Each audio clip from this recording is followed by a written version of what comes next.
Good afternoon and welcome to the Midday News. Here's what we have in the bulletin.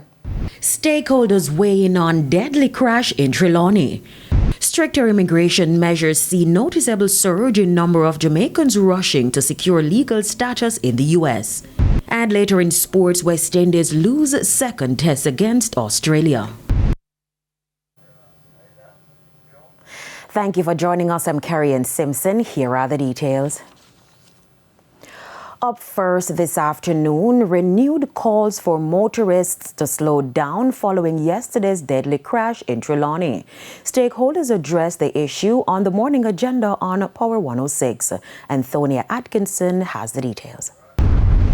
It's the deadliest crash since the start of the year. 5 people died after the driver of a Toyota bus lost control of the vehicle, causing him to crash in a ditch along the North Coast Highway in Trelawney. There were at least 12 people on board. Excessive speeding has been identified as the cause of this latest accident. President of the Transport Operators Development Sustainable Services, Edgerton Newman, expressed that this is an accident the sector has never experienced before. You should not be driving at a speed that causes you to go on the ride into palm trees, into a concrete light post.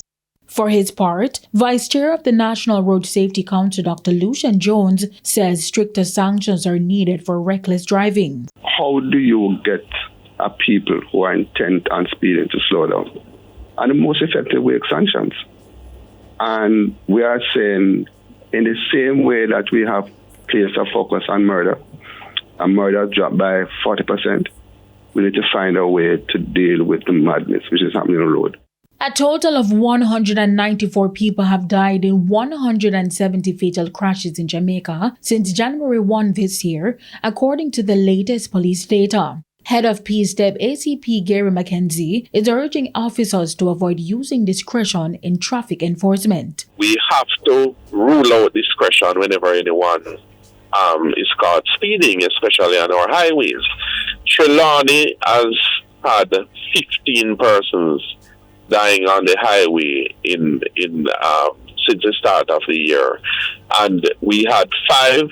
We had just now, and we had 4 in recent times, and so we have these crashes that are causing multiple deaths because of drivers' indiscretion and high speed, and so driving at excessive speeds, failing to keep left, improper overtaking should not be offenses that people get chances for. Since the start of the year, there has been a 4% decrease in deaths from fatal crashes, which are also down 3% when compared with the corresponding period last year. Antonia Atkinson, TVJ News. To other news, there has been a noticeable surge in the number of Jamaicans in the United States rushing to secure legal status or citizenship. This following stricter immigration measures under the new Trump administration. Now, the issue was discussed on RJR's That's a Wrap program on Sunday. Here's Shwela Pullen. With an estimated 1.5 million people of Jamaican descent currently living in the U.S., immigration attorneys and advocacy groups report increased applications for naturalization and permanent residency. The uptick appears to be driven by growing concerns over the Trump administration's tough stance on undocumented immigrants and recent deportation actions. Erwin Clare is Managing Director of Caribbean Immigrant Services in the U.S. Yes, and it's a hard number to put your finger on, because the processes today allow for persons to do a lot of online processing. And so many people are using that route as a way to their citizenship. We do get quite a few calls about the conditionalities that exist. Because, you see, in the past, where we could have what we call town hall forums on these situations, that is not encouraged anymore. Authorities say they'll be closely monitoring the evolving situation as policy changes continue to unfold. Even at churches now, we shy away from even public display on podiums about immigration issues. So you find a lot more one-on-one situations. And we also have to be careful, because we cannot be construed as providing information that in the minds of those who have the apparatus to take you into custody, that you're providing ways for these people to, as I said earlier, jump stadium fence. Despite these concerns, Jamaican attorney in Florida Marlon Hill says Jamaicans abroad remain committed to supporting loved ones at home. The recent 1% fee introduced on international money transfers hasn't deterred remittances to Jamaica, which remain a vital lifeline for thousands of families. I don't see Jamaican diaspora families abandoning their families in Jamaica over 1%. But like Erwin said, it's a deterrent. It's to dissuade people. It's to kind of push people into a corner, make life more distressful and anxious. And we have to be mindful of these efforts to create more anxiety in our communities and find ways to become more resilient and to come up with a plan. We have to be proactive. You know, obviously the U.S. government is moving in a direction to corner immigrants and to push them out, forcing them to self-deport. Shamela Pullen, TVJ News. Meanwhile, Jamaican attorney Marlon Hill says that misinformation spreading through community networks is adding to the anxiety and fear among undocumented Jamaicans. A lot of activities that were taking place, I hate to use the word clandestine, but it's more like that. It's in the shadows, unfortunately. But I think in today's means of communication, a lot is being sent out. I find thing I don't understand this though is that I'm very concerned about all these social media influencers whom the stories that they put out today, 80% of them continues to help the administration to drive fear into our communities. You know, you seldom see positive statements being sent out as ways forward. You see what I hear or what is taking place. And so I get to deal with a lot of questions now. Is this true? Is it true that I can't travel no more on my green card? There was tension outside the 49th Heads of Government meeting of CARICOM on Sunday as protesters gathered at the gate calling for regional leaders to break their silence on what they call genocide in Gaza. Now, the demonstration comes amid growing international outcry over the war in the Middle East. Anthony Logg reports. A small but determined group of protesters gathered across the street from the entrance to the Montego Bay Convention Center ahead of the 49th CARICOM Heads of Government meeting. We ask these governments to stand in solidarity like they did in the times of South Africa, now against Israeli apartheid, because they know what genocide means. Chanting slogans and holding placards, they called for Caribbean leaders, including the Jamaican government, to condemn what they describe as ongoing genocide in Gaza and to take diplomatic action. We feel that our own government needs to stand up a little more to say that what is happening is wrong and that it is beyond wrong, it is reprehensible. They have a crucial responsibility. Many of the shipments, the military shipments that are going to Israel now, are being shipped on vessels that are flying the flags of Caribbean states. Antigua and Barbuda, with their directive, have shown that you can prohibit that, you can stop that. We want that everyone to do. During his address, Prime Minister Dr. Andrew Holness addressed the issue. While highlighting the challenges arising from the conflicts in the Middle East, he says issues in Ukraine and Africa pose a threat to the region. He issued this call to regional leaders. In this moment, we must be resolute in preserving CARICOM as a zone of peace and reaffirm our commitment to working with the international community to promote de-escalation, uphold diplomacy, and pursue lasting solutions grounded in dialogue and mutual respect. Anthony Logg, TVJ News.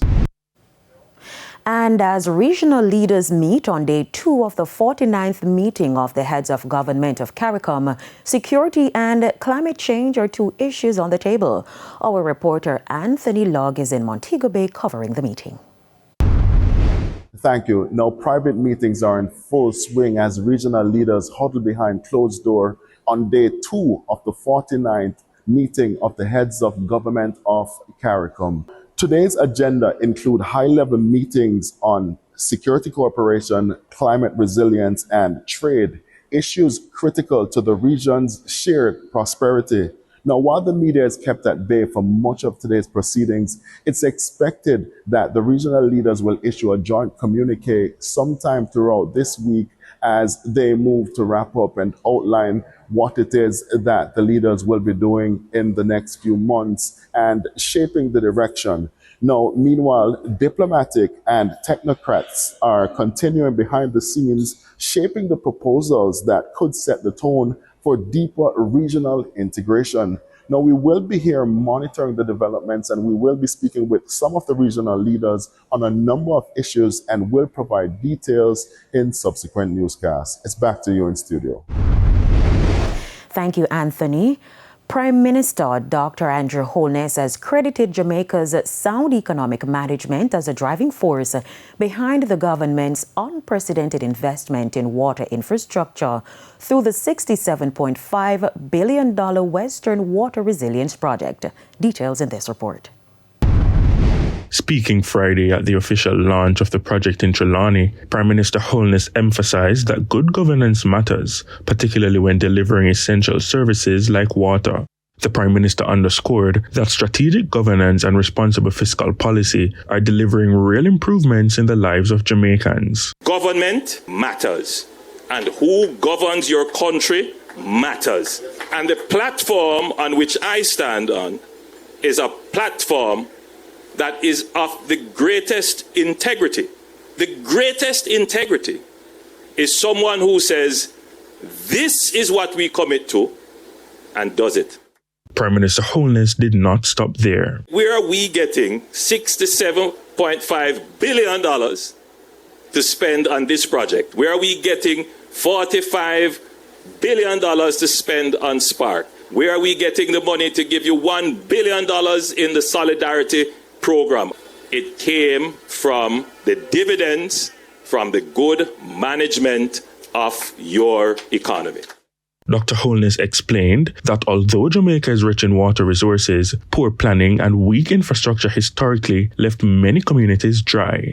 However, he says his administration is changing that narrative through strong economic performance and in turn making serious self-finance investments in pipelines, pumping stations, reservoirs and other vital systems. This administration is not to be blamed for bad roads or even for lack of water. However, we are responsible. Prime Minister Holness also noted that water systems take time to design, fund, and construct, but the government is committed to ensuring long-term, drought-resilient access across the island. The Western Water Resilience Project forms part of the government's broader national strategic response to modernize infrastructure and improve the quality of life for all Jamaicans. It also represents a landmark investment of $425 million, the single largest investment in water infrastructure in the nation's history. Romarda Lyons, TVJ News. And it's time for a break. Stay with us, more stories when we return. Welcome back to the Midday News. It's now time for the Business Minute. Jamaica Broad has reported a strong performance in the first month of its 2025-26 financial year, with provisional unaudited revenues of $8.2 billion, a 16% increase over the similar period last year. Gross margin rose 12% to $1.88 billion, while operating profit jumped 50% to $853 million. Profit before tax came in at $520 million, a 28% improvement year on year. Now the company says its Jamaica operations delivered the largest segment gain, contributing $795 million to operating profit, followed by the US and other Caribbean divisions. Further afield, Tesla shares is seeing red at the Frankfurt Stock Exchange in Germany on Monday. The shares tanked to as much as 5.6%. The down arrow comes as President Donald Trump took another swipe at his former government advisor Sunday night. In a post on his Truth Social platform, the US president called the Tesla CEO a quote, train wreck, end quote.